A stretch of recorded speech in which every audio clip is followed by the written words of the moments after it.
Muito se fala e pouco se conhece da Coreia do Norte. Praticamente não há imagens desta, que é uma das últimas e certamente a mais fechada ditadura comunista do mundo. Depois de muitos meses de negociação, a editora Mônica Gugliano, o repórter cinematográfico Eudilson Riso e eu embarcamos para 5 dias nesse país que não conhece liberdade de imprensa, mantém-se hermético a qualquer influência externa e ameaça o mundo com armas nucleares. Que tipo de recepção tivemos é o que você vai ver hoje na primeira reportagem da série sobre a Coreia do Norte.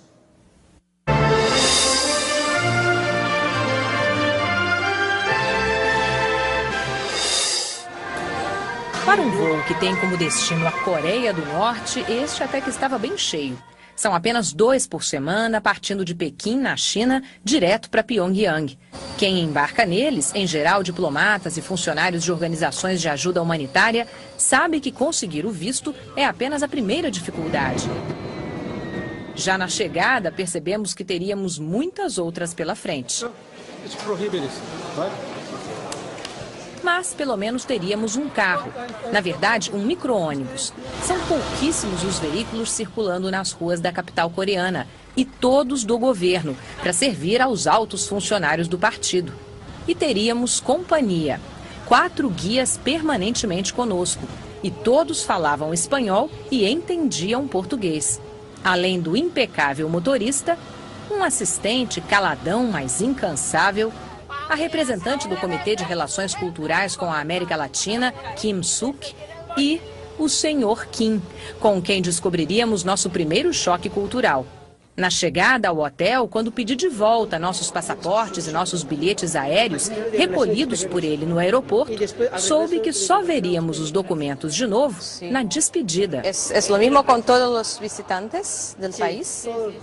O passaporte é um documento do governo brasileiro e sua retenção, está escrito lá, é considerada um extravio. Mas não teve jeito, apesar dos meus protestos. São as regras na Coreia do Norte.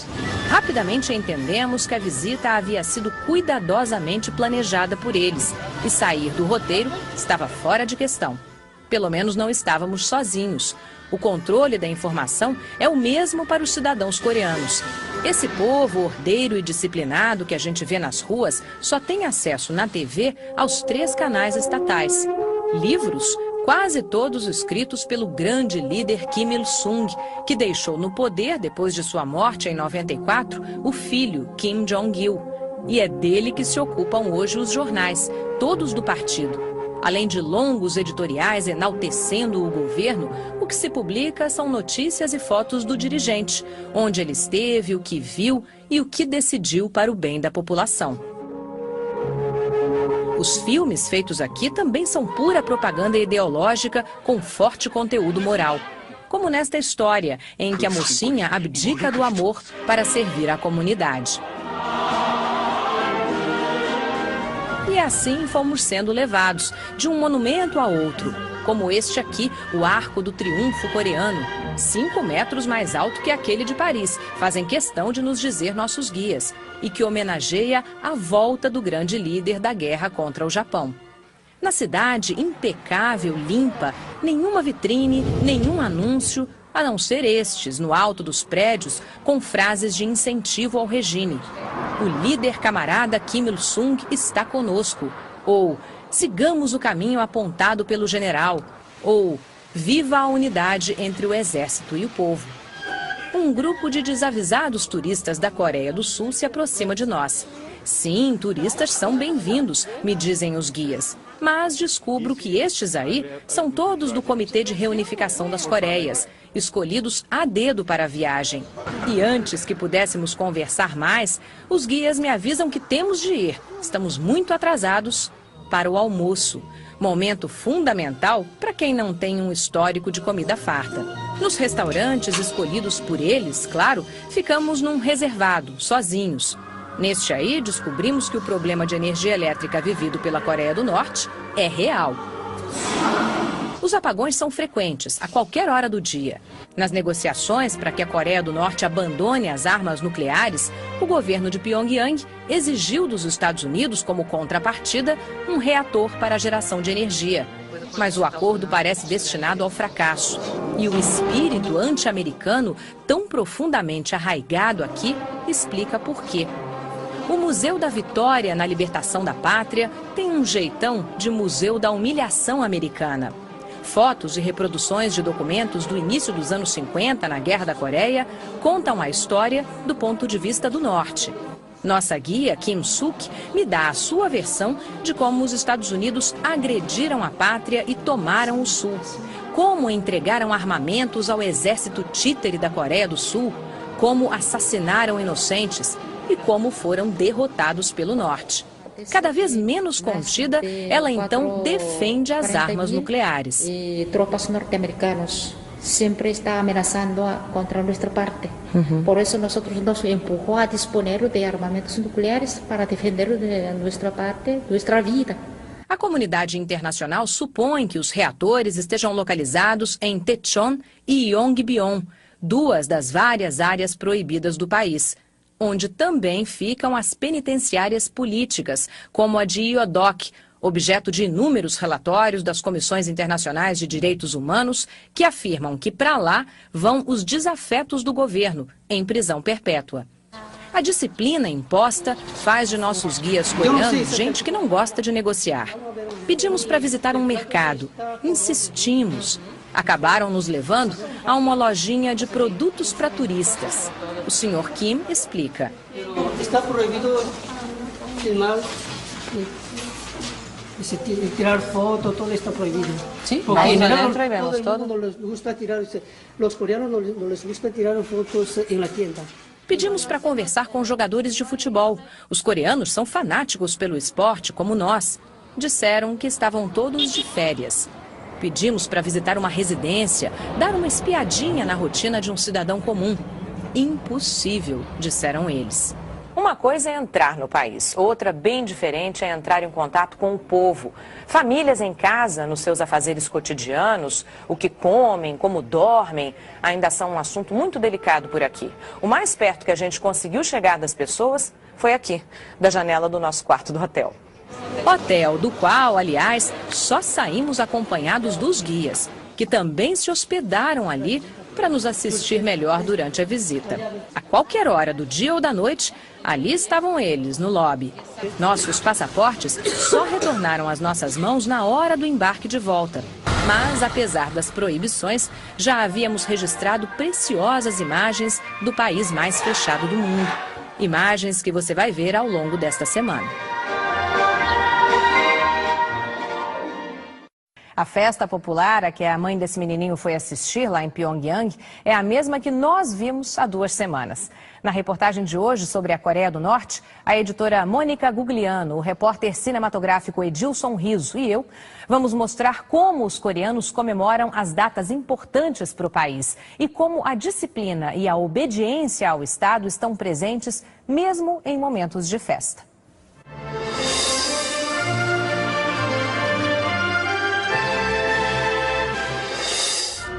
Na lenda coreana, Cholima é um cavalo alado, tão veloz e indomável que ninguém consegue montá-lo. Mas na estátua erguida na capital, Cholima dá carona a uma camponesa e a um operário, para que o socialismo ganhe em força e velocidade.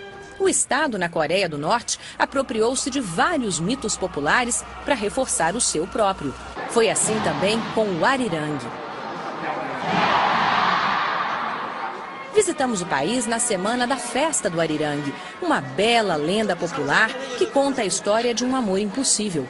Mas, na versão pós-socialismo, o Arirang passou a lembrar a fundação do PTC, o Partido dos Trabalhadores da Coreia. É feriado. O operário ganha folga de 5 dias e pode levar a família ao estádio para ver o Arirang, um espetáculo com nome de festa popular e conteúdo de propaganda partidária. Já na chegada, numa coreografia perfeitamente ensaiada, 15.000 crianças com cartazes coloridos escrevem saudando o público. O Arirang só acontece de 3 em 3 anos e é um orgulho nacional. Nesta época, a concessão de vistos para a Coreia do Norte torna-se mais flexível e estrangeiros são até convidados para o show, como estes coreanos do Sul, que defendem a reunificação. Em todo o estádio, eram os únicos a se manifestar. Mas mesmo em dia de festa, a vigilância não relaxa. Nós e outro grupo de jornalistas de Taiwan fomos levados ao mesmo setor do estádio, de onde nossos guias poderiam nos controlar melhor. E começa o espetáculo, que conta a história da Coreia do Norte a partir do momento que interessa ao regime, a guerra contra a dominação japonesa. Os estudantes ensaiam durante 6 meses para esse espetáculo. Os pontos altos são a sincronia perfeita e muita disciplina. E a mensagem é clara, simples, sem nenhuma sutileza. Durante o domínio japonês, tristeza. Mas então correntes se quebram. E surge a estrela da Coreia, o líder Kim Il-sung. O general que, diz a canção, acendeu as luzes nos corações coreanos, dando fim à exploração japonesa e levando a Coreia à sua primavera socialista. O general é onipresente, está em todos os cantos do país, dia e noite. O general é onisciente, tudo sabe, tudo vê e sempre tem razão. Só que o general, figura central desta e de qualquer outra festa na Coreia do Norte, já morreu. Seu filho e sucessor, Kim Jong-il, está no poder desde 94 e estava lá na estreia do espetáculo. Mas é a figura do líder morto, Kim Il-sung, que ainda tem poder de tornar férteis as montanhas rochosas, trazer energia de grandes hidrelétricas, transformar em prosperidade as agruras do país. Milhares de soldados da Universidade Militar mostram do que é capaz o Exército de Defesa do líder. Ninguém pode acabar conosco, dizem eles. Nem os americanos, odiados por terem dividido a nação coreana. É um show impressionante, sem dúvida. Mas não admite improviso, nem criatividade. É um espetáculo de disciplina, obediência e medo. As coreografias dão ênfase ao desempenho do conjunto. E as músicas, quase todas hinos e marchas militares, falam do bloco monolítico coreano, um povo e seu líder, que a todos trouxe felicidade e a quem todos devem seguir. E o público ali, quieto, ordeiro, sem nenhuma reação, seja de encantamento, cansaço ou amargura.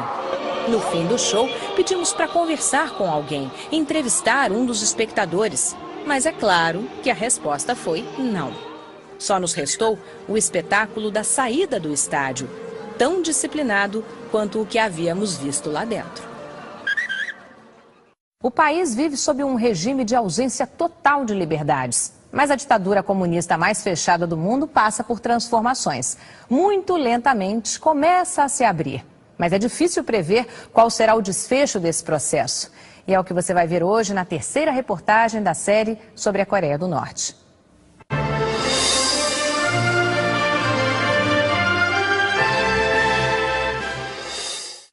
À primeira vista, Pyongyang é uma cidade como outra qualquer, só que nos anos 50. Casais passeiam pelas ruas com seus filhos, as mulheres com roupas comportadas, saias abaixo do joelho, blusas fechadas ou com um vestido tradicional, usado em dias de festa. E é festa em Pyongyang. Visitamos o país durante a comemoração dos 60 anos do Partido dos Trabalhadores da Coreia, época em que a cidade fica cheia de turistas. Acredite, ela parece ainda mais vazia em dias normais. Carros quase não há. No regime comunista não há propriedade privada. Só os altos funcionários do governo usam carros, cedidos pelo partido. O trabalhador usa o transporte coletivo, ônibus ou o metrô. As estações são impressionantes. Você entra numa e vai descendo, descendo. A escada rolante parece não ter fim. São apenas 2 linhas que quase nunca ficam cheias. Tem-se a impressão de que, mais do que alternativa de transporte, o metrô é um abrigo antiaéreo. O medo de um ataque americano é constante por aqui. Pyongyang é uma cidade bonita, embora um tanto vazia. Organizada, embora um tanto triste. Pyongyang é o cartão de visitas de um comunismo que se imagina perfeito, uma cidade cenário. Pyongyang ficou em ruínas depois da Guerra da Coreia e foi reconstruída a partir de 1953, segundo o modelo urbano soviético. Hoje a cidade é o mais bem acabado exemplo do stalinismo arquitetônico. Avenidas largas, conjuntos residenciais em blocos austeros, dezenas de monumentos que lembram a Revolução Socialista e praças monumentais. Aqui vivem 3 milhões de pessoas divididas em 25 bairros. E para que todos tenham onde morar, novos edifícios são erguidos o tempo todo pelo governo, que cede os apartamentos aos cidadãos. Os critérios são pouco claros. Quem ganha as melhores moradias? As famílias maiores? Ou aqueles cidadãos considerados heróis, grandes patriotas, os merecedores? E o que define um merecedor? O governo sempre sabe decidir, me dizem os guias. Rian Kong-ju é uma cidadã exemplar. Recebeu várias medalhas pelo trabalho no Museu da História da Revolução e não é difícil adivinhar por que a deixaram falar conosco. Rian Kong-ju é só elogios ao governo. Mas apenas por sua aparência se adivinha que viver na Coreia do Norte não é fácil. E é fora da capital, a cidade escolhida como símbolo de competência administrativa, que começa a vida real. A rotina dos camponeses é tirar do solo o máximo que puderem, com as mínimas condições que possuem e brigando contra a geologia. A terra exausta produz cada vez menos. Apesar de precisar tremendamente de comida para alimentar 20 milhões de habitantes, a Coreia do Norte não é um país de terras férteis. Apenas em 20% do seu território se pode plantar. O resto é feito de montanhas rochosas. Agora é época de colheita de arroz, atividade que os camponeses realizam com as próprias mãos. Não vimos nenhuma única máquina agrícola, nenhum trator, nenhuma colheitadeira ou caminhão para transporte de grãos. O exército ajuda no trabalho. Na Coreia do Norte, o serviço militar é obrigatório para homens e mulheres. As fazendas são coletivas. O governo recolhe a produção e distribui uma ração de 300 gramas por dia para cada cidadão, metade do mínimo recomendado pela Organização Mundial de Saúde. Por causa das constantes crises de fome no país, o partido passou a fazer vista grossa para o comércio paralelo de alimentos. Mesmo em Pyongyang, alguns quiosques privados vendem comida sem enfrentar a repressão oficial. Em outros setores, também já se percebe certa tolerância com temas antes considerados tabus. Em várias partes do país, já se pode pagar e receber usando moeda estrangeira. Conseguimos pagar ligações telefônicas até com dólares, embora as atendentes, talvez por falta de hábito, errem constantemente nas contas, sempre para nosso prejuízo, claro. Mas o fato é que essa ligeira abertura está sendo vista pela comunidade internacional como um sinal de que a Coreia do Norte não se sustenta isolada em si mesma por muito mais tempo. As cada vez mais constantes ameaças nucleares que o governo coreano manda ao mundo podem significar um momento limite, chantagear para conseguir ajuda. O problema é como fazer a transição. Permitir investimentos significa permitir informação. E o que move o povo coreano é justamente o conformismo da ignorância. Mas é óbvio que estão cansados. As privações, a fome, cobram seu preço. Exaustos, foram treinados a resistir e farão isso enquanto puderem.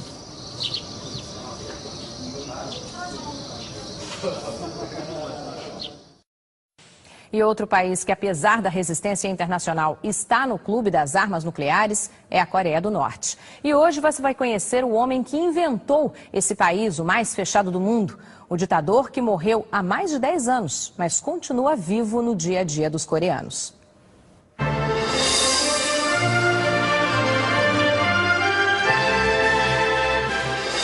Quem recebe os estrangeiros que desembarcam em Pyongyang é ele. No caminho para o hotel, os visitantes vão se acostumando com a presença frequente dele.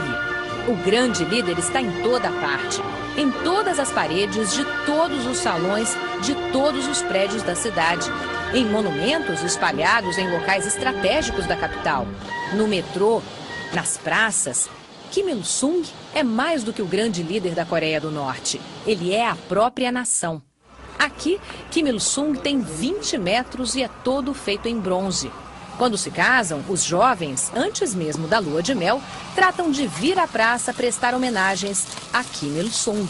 Na Coreia do Norte, é possível casar por amor, mas a maioria dos matrimônios ainda é arranjada pelas famílias. E as noivinhas, nos vestidos típicos do país, maquiagem caprichada, vêm pedir ao eterno dirigente a graça de um marido bonzinho e dedicado. Ele protege a todos nós, diz esta moça. Neste país comunista, não há cerimônias religiosas, mas a reverência obrigatória diante da imagem do líder lembra uma devoção divina. Trazer flores é de bom tom, até para os que mal conseguem carregá-las. Kim Il-sung está quase sempre sorrindo, mas pode adotar um ar altivo, preocupado, pode aparecer falando aos cidadãos ou acompanhando alguma obra importante para o país. No verão, no inverno, na juventude, na maturidade. Mas a sua pose preferida é aquela na qual aparece com crianças. O palácio dedicado a elas é uma escola de disciplinas extracurriculares. Aqui, as meninas aprendem a dançar e sorrir. Aprendem a tocar o caiagum, um instrumento típico que tem um belíssimo som, e sorrir. Aprendem a fazer bordados tão perfeitos que parecem fotos e demoram 3 meses para ficar prontos. E aprendem a demonstrar publicamente todas essas habilidades. Fomos levados a um show na escola, que começa, claro, com um agradecimento a Kim Il-sung por tudo que ele fez pelas crianças norte-coreanas. Depois, as meninas dançam e sorriem. Rodopiam loucamente.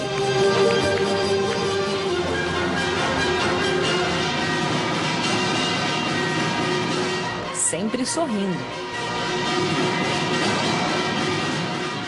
Os pequenos são capazes de passar um tempo infinito nas posições mais desconfortáveis, mantendo uma inexplicável expressão de felicidade. Deve ser a alegria de ser filho de Kim Il-sung. Todos os coreanos consideram-se descendentes do pai da nação. Na verdade, órfãos dele. Kim Il-sung morreu em 94 e deixou em seu lugar o filho mais velho, Kim Jong-il. Mas nem tente dizer por aqui que o grande líder morreu. Para os coreanos, ele está mais vivo do que nunca. O líder deixou como ensinamento principal a filosofia Juche, uma filosofia que estrangeiros custam a entender, lembrada nesta torre de 170 metros. É mais ou menos o seguinte: a palavra Juche pode ser traduzida por dono do corpo. Ela ensinou aos coreanos a não depender de nenhum dos perigosos países vizinhos. Eles seriam sempre donos do corpo, donos do país, donos da revolução, tendo à frente, claro, o supremo comandante. A casa onde Kim Il-sung supostamente nasceu é venerada, virou local de peregrinação.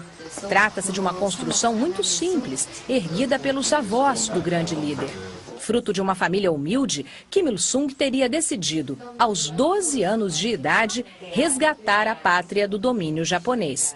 Aos 14 anos, teria abandonado a casa para lutar pela independência e só voltaria 20 anos mais tarde como herói da nação.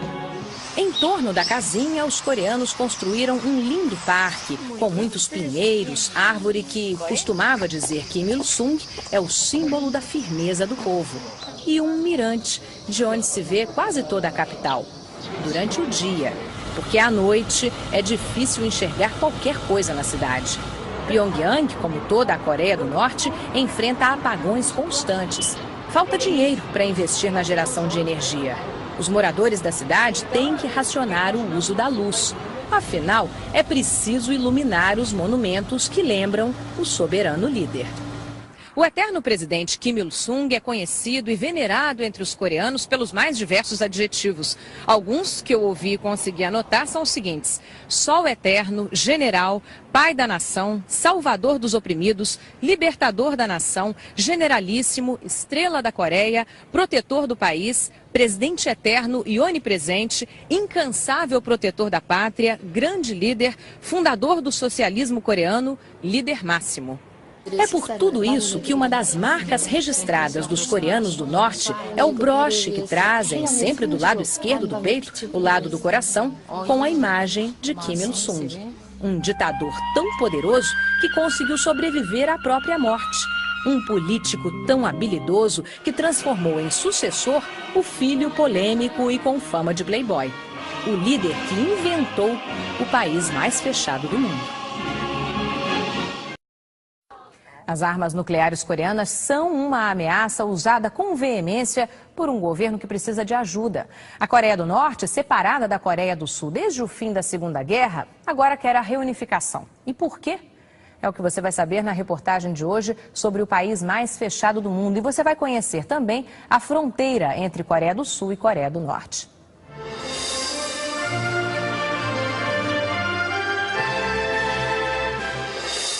Não há lugar na Coreia do Norte que não tenha a presença do exército. Ele é um dos pilares que sustentam o regime. Os coreanos do Norte aprenderam muito sobre a arte da guerra com os soviéticos e ainda carregam nos uniformes a lembrança do antigo aliado. A União Soviética ruiu. A Coreia do Norte sobreviveu solitária, mas o grande inimigo do passado de ambos ainda é presente por aqui. Nesta viagem, vamos para o lugar onde os soldados coreanos ficam frente a frente com as tropas dos Estados Unidos. Depois da Segunda Guerra Mundial, a Coreia foi dividida em duas. O lado norte, apoiado pela União Soviética, o lado sul, pelos Estados Unidos. A linha que separou a península foi demarcada no paralelo 38, a 160 quilômetros de Pyongyang e a 70 quilômetros de Seul. A fronteira militarizada recebe poucos visitantes deste lado norte. Para ter acesso às instalações do Exército, mesmo com autorização do governo, é preciso passar pela burocracia local.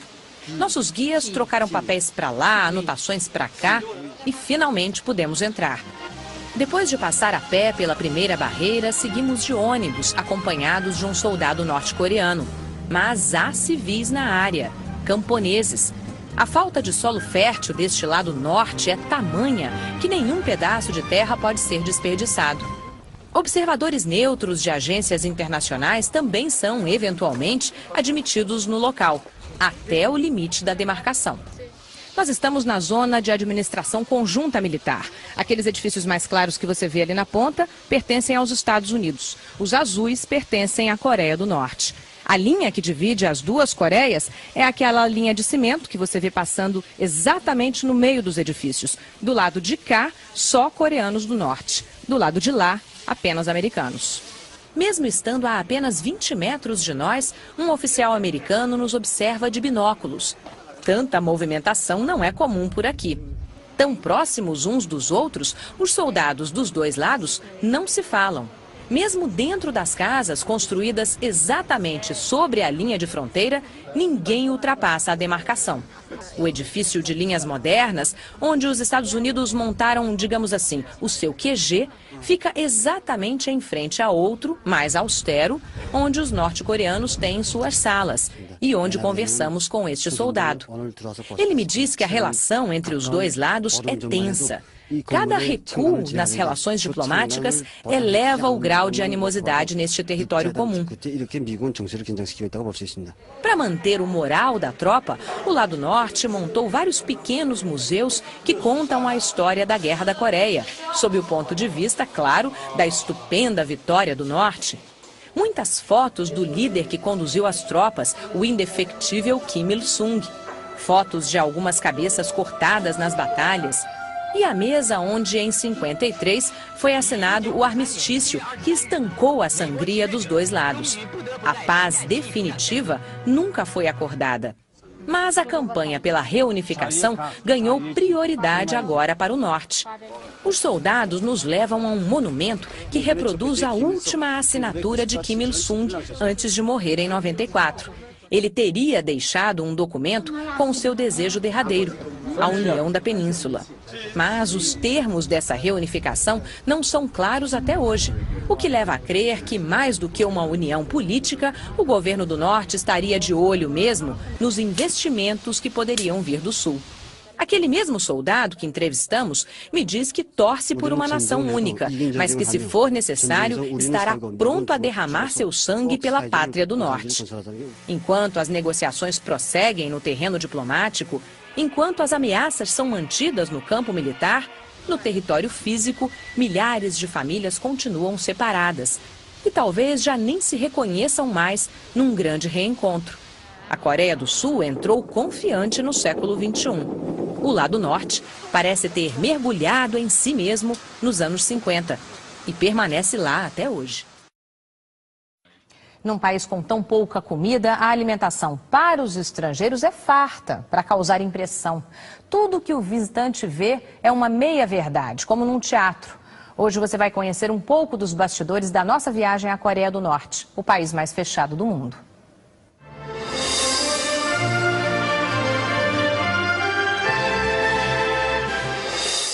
Um estrangeiro sempre se sentirá um estrangeiro na Coreia do Norte. Por mais tempo que passe aqui, sempre terá a impressão de estar num grande teatro, cuidadosamente ensaiado e sem espaço para improviso.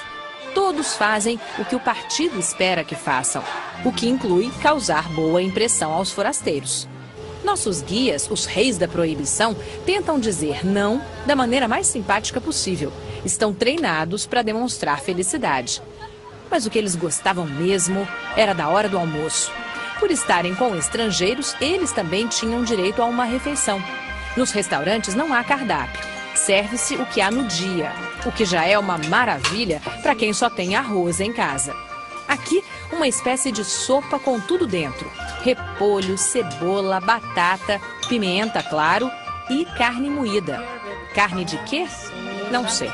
E confesso que preferi não perguntar. Eles se esbaldavam. Nós, nem tanto. Esse é um prato típico, bem típico da Coreia do Norte. É carne de pato, um churrasco de carne de pato, com picles, pepino. Isso aqui é um molho de soja e um molho de vinagre. E eles comem tudo isso acompanhado de uma aguardente de cereais, que é bem fraquinha. E é bom. É bom. O banquete faz nossos amigos terem um certo sono durante a tarde. Pudera. Um deles sempre passava a noite acordado na porta do hotel para não perder um movimento nosso. O hotel onde ficamos em Pyongyang é um hotel antigo, mas grande, com quartos grandes, tudo razoavelmente confortável, embora caro. A gente nunca soube exatamente qual é a diária, porque o pacote aqui para jornalistas inclui o hotel mais a presença permanente dos guias, 250 € por dia por pessoa. E como esse aqui é um território exclusivo para estrangeiros, a gente tem coisas que os coreanos jamais teriam em casa, como, por exemplo, TV a cabo com alguns canais internacionais. Mesmo sendo um lugar para estrangeiros, a comida do hotel é ao gosto local, inclusive no café da manhã. Isso aqui é repolho e carne. Não tenho ideia de que tipo de carne seja. Será que eu arrumo um pãozinho? Como não têm acesso a nenhuma informação do exterior, os coreanos acabam se comportando como se nada mais existisse. Alimentam o ódio aos Estados Unidos, incitado pelo governo, mantêm a disciplina sob qualquer circunstância, sabem que um poder maior vigia suas atitudes. Será que são mesmo tão apáticos quanto parecem? Será que sabem o quanto sofrem ou simplesmente se acostumaram? Perguntas que alguém de fora tem dificuldade para responder. Um estrangeiro, na Coreia do Norte, será sempre um estrangeiro.